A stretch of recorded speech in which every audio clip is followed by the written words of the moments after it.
Bueno, yo soy Tomás Álvarez y voy a hablar sobre generalidades de músculos, huesos y articulaciones. Bueno, para empezar voy a empezar con los músculos y bueno, los músculos son estructuras que tienen la capacidad de generar movimiento al contraerse y relajarse.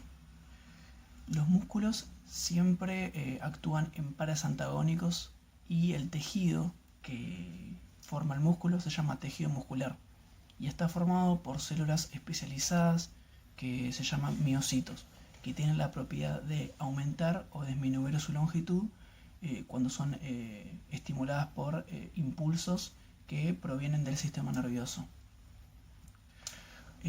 Bueno, hay tres tipos de músculos: los esqueléticos, los lisos y cardíacos. Bueno, los esqueléticos son los de mayor presencia en nuestro organismo, pudiendo ver a muchos de esos a simple vista.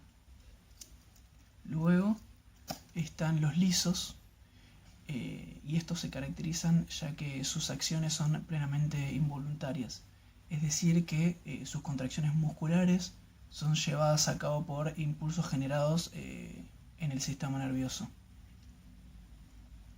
Y luego, por último, están los cardíacos.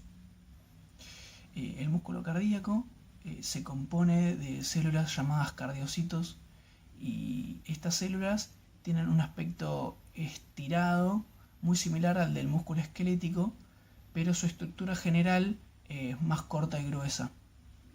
Además de que su principio de estiramiento y acortamiento se rige de forma plenamente involuntaria.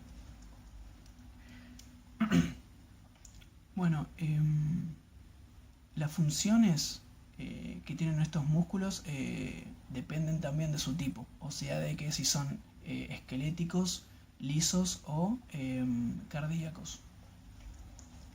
Los músculos estriados o esqueléticos provocan los movimientos corporales, generan calor, sirven como protección de los órganos internos, hacen posible el mantenimiento de la postura corporal y un par de cosas más. Los músculos lisos hacen posible los movimientos peristálticos del intestino y el estómago durante la digestión, dilatan la pupila, son todos movimientos involuntarios que vienen del sistema nervioso. Y después los músculos cardíacos propulsan la sangre a través del sistema circulatorio para que llegue a todos los tejidos del cuerpo. Bueno, paso a hablar de los huesos. Los huesos son órganos rígidos que forman el esqueleto de los seres humanos y poseen varias funciones. Estas funciones son que forman una estructura sólida para el sostenimiento del cuerpo, protegen órganos muy importantes o sensibles como el cerebro, hacen posible el movimiento al servir como lugar de inserción de los músculos y producen las células que forman parte de la sangre.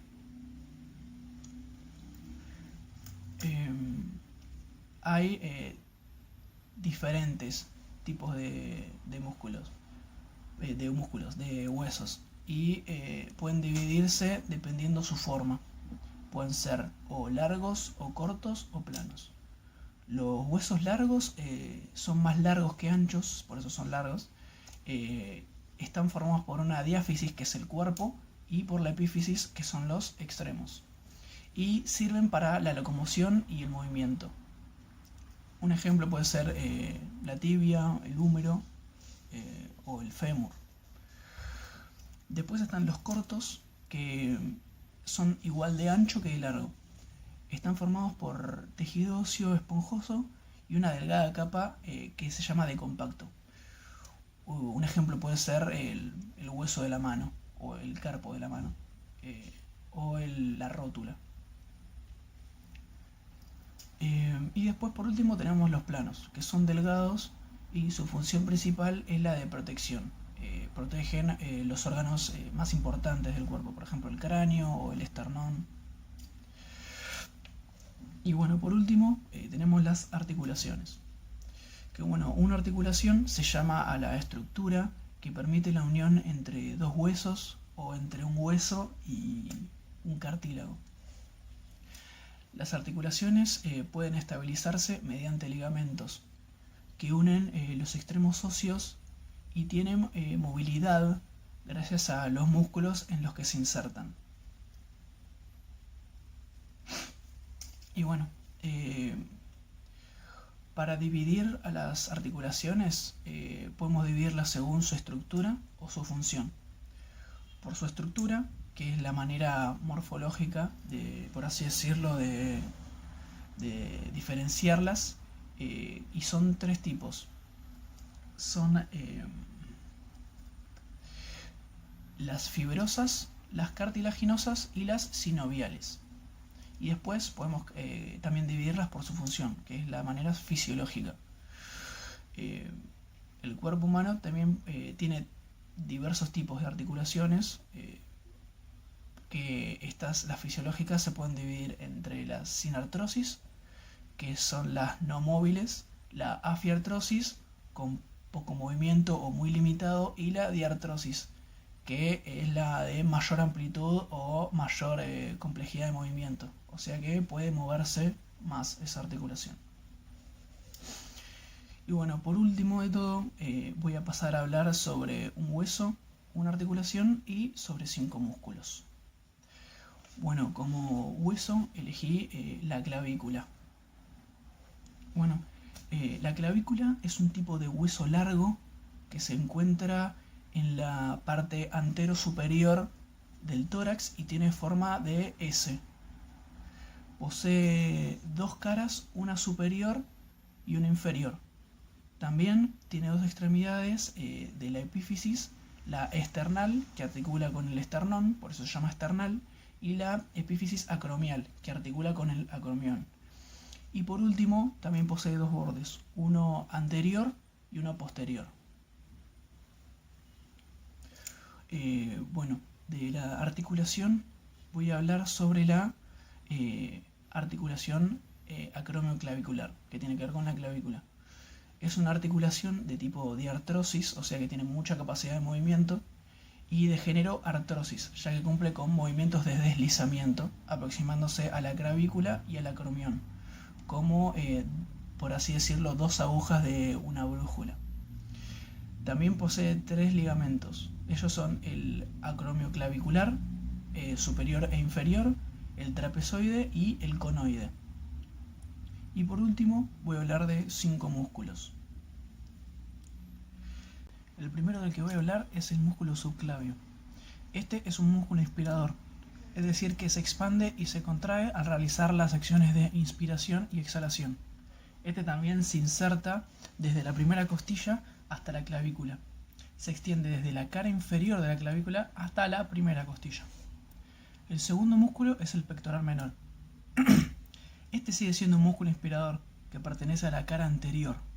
Se inserta desde la apófisis coracoides hasta el borde externo de la tercera, cuarta y quinta costilla, extendiéndose entonces desde la costilla hasta la escápula, hacia arriba y hacia atrás.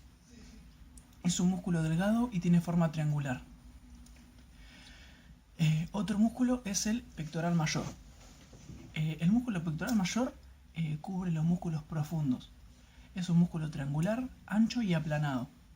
Comienza desde los puntos de inserción desde 2 tercios internos de la clavícula, desde la mitad homiolateral del esternón y los 5 o 6 cartílagos costales, y van hacia el externo hasta el labio anterior de la corredera bicipital. Después está el serrato mayor, que tiene forma de cuadrilátero, que se agranda de posterior a anterior, por ende se inserta en las primeras 10 costillas hasta el borde espinal.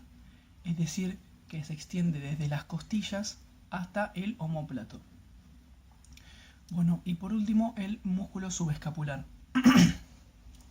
Este es un músculo que pertenece a la cara posterior del miembro superior, de forma triangular, que se inserta desde la fosa subescapular hasta el troquín. es decir, que se extiende desde la escápula hasta la epífisis superior del húmero. La acción que realiza este músculo es de rotación interna del hombro, además de contribuir a mantener en contacto las superficies articulares de la articulación del hombro. Y bueno, eso es todo, así que muchas gracias.